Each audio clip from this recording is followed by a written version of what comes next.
Bonjour à tous, c'est Alex de la boutique VapoShop, j'espère que vous allez bien. Je suis ravi de vous retrouver aujourd'hui pour une nouvelle vidéo.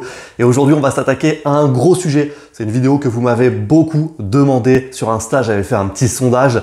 90% d'entre vous ont voté oui pour une vidéo sur les puffs. Sujet extrêmement clivant, ça divise énormément, tant au niveau des vapoteurs et consommateurs qu'au niveau des professionnels de la vape. Aujourd'hui, on va donc voir les pour et les contre sur le sujet. Je vais vous donner mon avis, évidemment.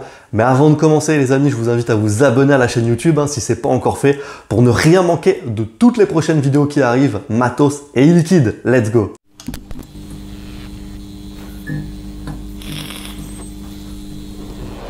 Je dirais que le phénomène des puffs s'est accéléré au cours des derniers mois, notamment fin 2021 et janvier 2022, où on a commencé à avoir pas mal d'articles dans les médias là-dessus. J'ai vu aussi des reportages télévisés et puis bien sûr sur tous les réseaux sociaux également, ça a explosé. J'ai vu que certains acteurs de la vape avaient directement pris position et décidé de ne pas vendre ce genre de produit, choix que je respecte totalement.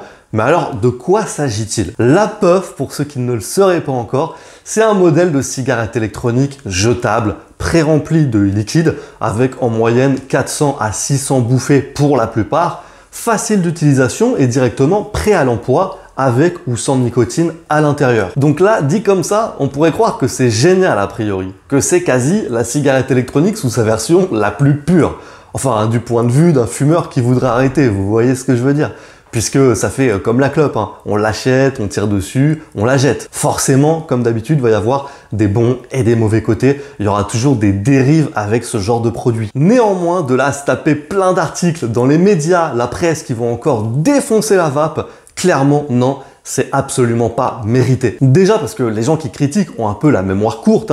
Les cigarettes électroniques jetables ont toujours existé. Depuis le commencement de la vape, quasiment. Elles ont toujours fait partie de cet écosystème. Alors quoi? Les cigarettes électroniques jetables d'il y a 10 ans, elles polluaient moins ou elles étaient moins dangereuses? Là, c'est plus une question de hype, de mode, parce qu'on en parle beaucoup. Et dans la vape, souvent, on a des cycles en ce qui concerne le matériel.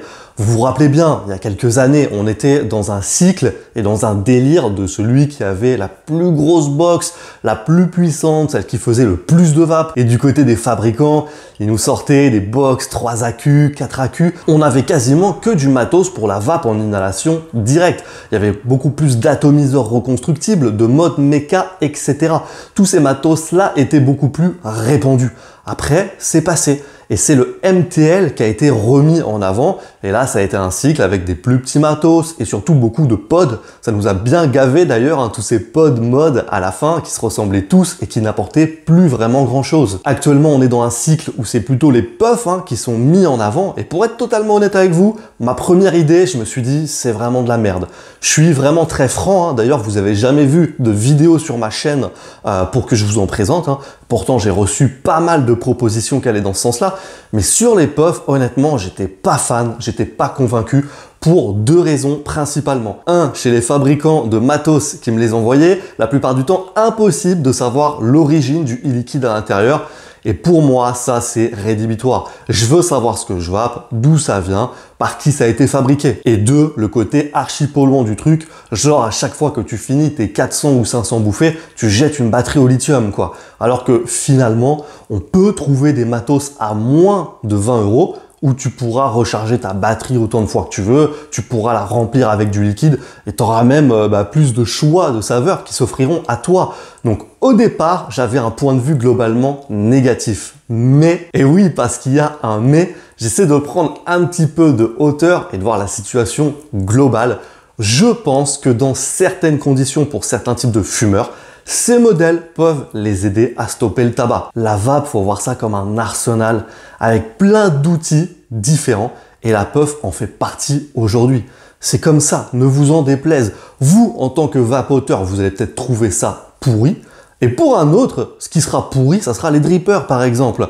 Parce qu'il trouvera ça chiant de remettre des gouttes de liquide à chaque fois, de faire ses propres résistances avec du fil, avec du coton. Il en faut pour tous les profils en fait. Pour certains qui ont déjà essayé beaucoup de choses et qui n'ont pas réussi à quitter la clope définitivement, ça peut être un plus. Surtout qu'en général, c'est en sel de nicotine avec 20 mg de nicotine, ce qui permet de répondre rapidement au manque pour eux. Ça sera peu encombrant et évidemment largement plus économique que la clope. En moyenne, hein, pour une puff, c'est l'équivalent de 2 paquets de clopes pour 7 €. Donc ça peut déjà leur mettre un premier pied dans la vape, et après à nous de transformer l'essai avec nos conseils, hein, pour les faire évoluer sur d'autres choses. Je dis pas que c'est ce qu'il y a de mieux, hein, évidemment, mais perso, j'ai fait le choix d'en vendre et je trouve que ça serait dommage de s'en passer. Par contre, pour moi, faut évidemment que ce soit un e-liquide de qualité qui respecte les normes et qui ait un vrai programme de recyclage derrière mis en place par le fabricant et la boutique qui vend ces systèmes. Ce sont les deux conditions sine qua non. Après, évidemment, il y a la polémique concernant les puffs qui se retrouvent dans les collèges et dans les lycées. Et si vous regardez bien, vous en verrez de plus en plus devant les lycées. En ce moment, j'aime bien ça, c'est bon, ça va. Et qu'est-ce qui vous plaît là-dedans par rapport à une cigarette?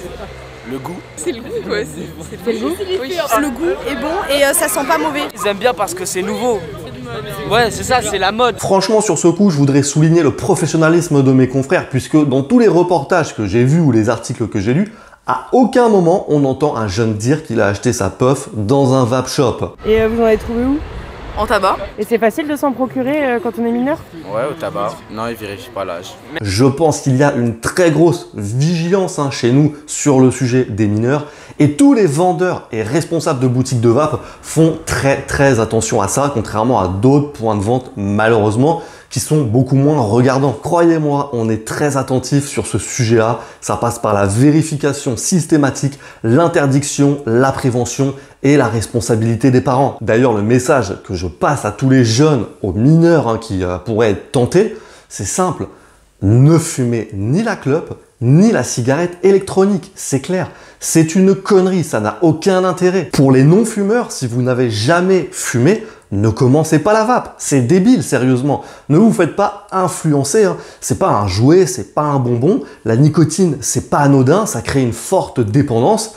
Et je vous parlerai même pas des produits d'origine un peu douteuse qui sont revendus comme ça, je ne sais où, sur les réseaux, où là, il y a vraiment un réel danger. Que ça soit clair, je trouve ça aberrant de voir des gamins avec ça. Mais il faut essayer d'être équilibré un minimum. Quand je vois certaines personnes qui demandent l'interdiction totale, bizarrement, je ne vois pas aussi ces mêmes personnes s'indigner lorsqu'elles voient un jeune fumer une clope. Parce que oui, moi, j'en vois tous les jours des mineurs fumer des clopes dans la rue. Et c'est triste, hein, mais je pense que là, faut pas se tromper de combat. La réalité, c'est qu'il y a 30% des jeunes de 17 ans qui fument quotidiennement. Alors une fois qu'on a dit ça, on fait quoi? Moi, je suis désolé, mais je suis personne pour juger les parents qui vont acheter une vape à leur ado parce qu'ils savent que de toute façon, il va fumer dans leur dos quoi qu'il arrive. Donc certains parents viennent en shop et se disent, quitte à ce qu'il fume, je préfère lui prendre une vape pour que ça soit moins nocif. Et encore une fois, c'est leur responsabilité de parents. Je n'ai pas à les juger, je peux les comprendre. Et dire que ça vise que les enfants parce que c'est facile à utiliser ou parce que c'est des goûts sucrés, non, je suis pas d'accord. Excusez-moi. Qui, en dehors des enfants, aurait envie de consommer ça de façon régulière? Ça vous aura pas échappé, je suis majeur et perso, je vape que du fruité, du sucré ou des saveurs acidulées et plus de la moitié de mes clients aussi. Hein. Et c'est d'ailleurs parce qu'on trouve une saveur qui nous plaît qu'on a plus de chances de délaisser la clope. Et sur le fait que ça soit simple d'utilisation, figurez-vous que j'ai beaucoup de clients plutôt âgés, c'est vrai, qui préfèrent eux aussi avoir juste un modèle où ils le sortent de la boîte, ils aspirent dessus et ça marche. Pas de réglage, pas de remplissage, pas de consommable à changer. Moi, je pense que c'est un produit qui restera plutôt marginal hein, sur le long terme, comme l'ont toujours été les modèles jetables depuis le début d'ailleurs, mais qui a son utilité dans certains cas de figure et qui, selon moi, doit faire partie hein, du panel d'outils à proposer pour aider les fumeurs. N'hésitez pas, vous, en commentaire à me dire ce que vous en pensez. Je sais que ça va particulièrement diviser. Hein. J'essaie de prendre un peu de recul, j'essaie de vous donner mon avis là-dessus. Donc faites-moi un retour de votre côté, dites-moi ce que vous en pensez, dites-moi si vous aussi vous en consommez. Je suis très curieux de vous lire comme d'habitude.